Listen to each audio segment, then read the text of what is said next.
Today I'm doing an impromptu speech and I gave ChatGPT that prompt and it spat out the impact of technology on modern communication. Introduction. Briefly introduce the topic and its relevance in today's world. Modern communication is really fast. If you think about it, back in the old days, we have face-to-face and letters, which take forever to reach. With technology, communication today is almost instant, and you can communicate with a lot of different parties all at the same time. 2. Positive impacts. How technology has made communication faster and more efficient. As I've previously brought up, with technology, communication is now instant. Information can be shared very fast, and as a result, there's more efficiency in terms of information sharing. The world enjoys a greater pool of knowledge because humans can share information faster with each other and they can collaborate together faster and better, therefore increasing our speed of innovation. The role of social media in connecting people globally. With the rise of social media, everyone has instant access to their community and their niche. If you think about it, back in the old days, if you had, let's say, a very niche hobby, it would be very difficult to find that group of community in your local area. Chances are you would have to go out of your way and gather them up one by one. Perhaps have like a little a club where you send letters to each other. But now, it's very easy to search up anything. If you are a cat lover who lives in the countryside, who also has a parrot, who has 3 dogs, you can probably find people that are exactly like you on the internet. Examples of tools like video conferencing, instant messaging, and email. Well, first we had email. So it basically replaced traditional mail, and it's instant.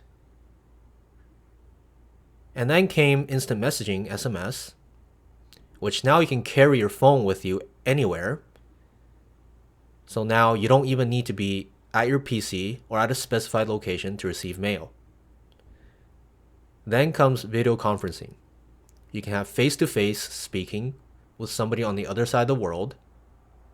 You can see all their facial expressions, and you can have a very respectable personal connection with another human being when you're not remotely close. In this case, location becomes almost irrelevant. Negative impacts. The potential for decreased face-to-face interactions. I can tell a personal story. I think when I was younger, as a child, I might have been an extrovert. I like being the class clown. I like telling jokes. I like making people laugh, and I like getting some sort of reaction. I like being the center of attention. However, at some point during my middle school, I want to say, I became more reserved and I became an introvert.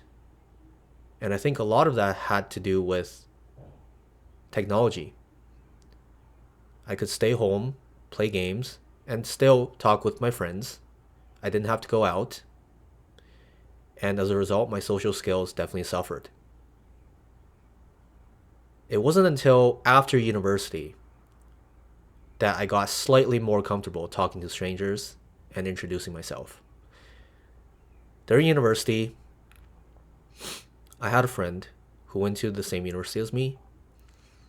And I think because of that, we stuck together. Whenever there was some sort of situations where we had to step out of our comfort zone, we would always, find each other and try to drag the other person in with them. And I think that really didn't help.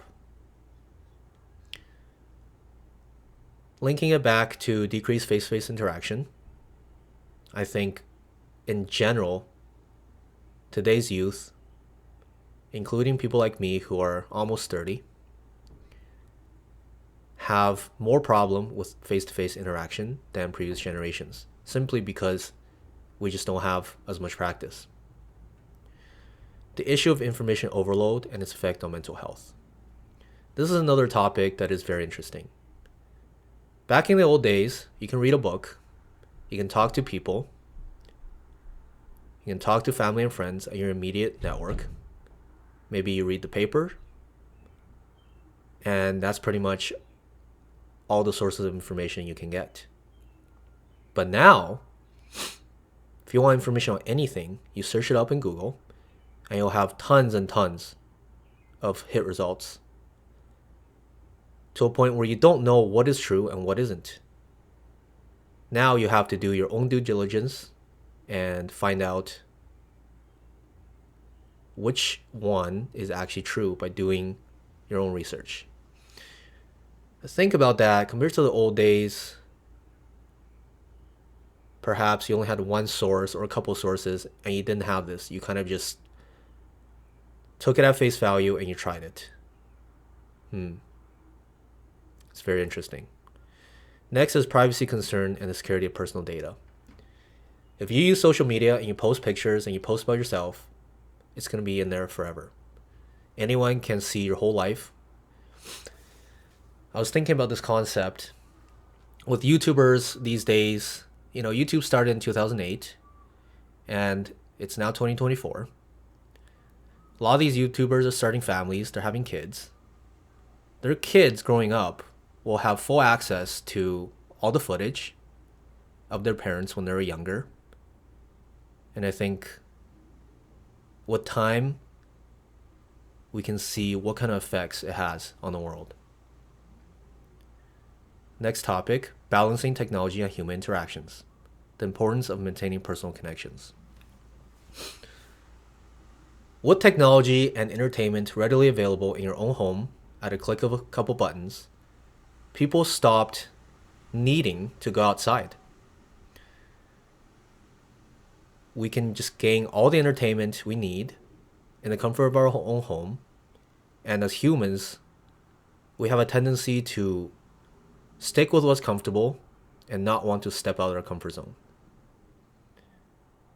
I think now it takes deliberate effort to try to practice face-to-face interactions and build that personal connection with people.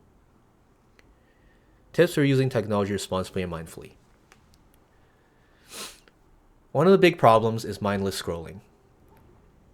Personally, I don't use things like TikTok or Instagram, but I do use Reddit, and I find myself sometimes just scrolling for 30 minutes, gaining no real value, and time has just been wasted. To solve this problem, there are now apps. Just think about this.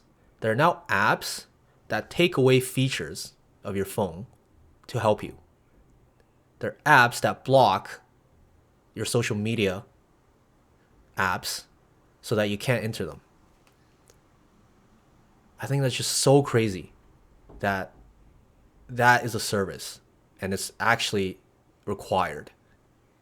And dare I say, valuable. Encouraging a balance between digital and real-world communication.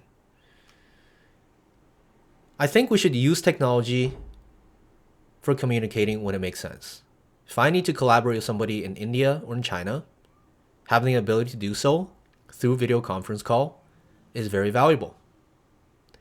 However, I think if you can make it to just sit down for a coffee or have a dinner, have lunch together, that should be prioritized. As building real connection is much easier and faster if you're face to face.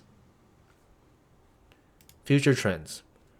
Predictions for how technology will continue to evolve communication.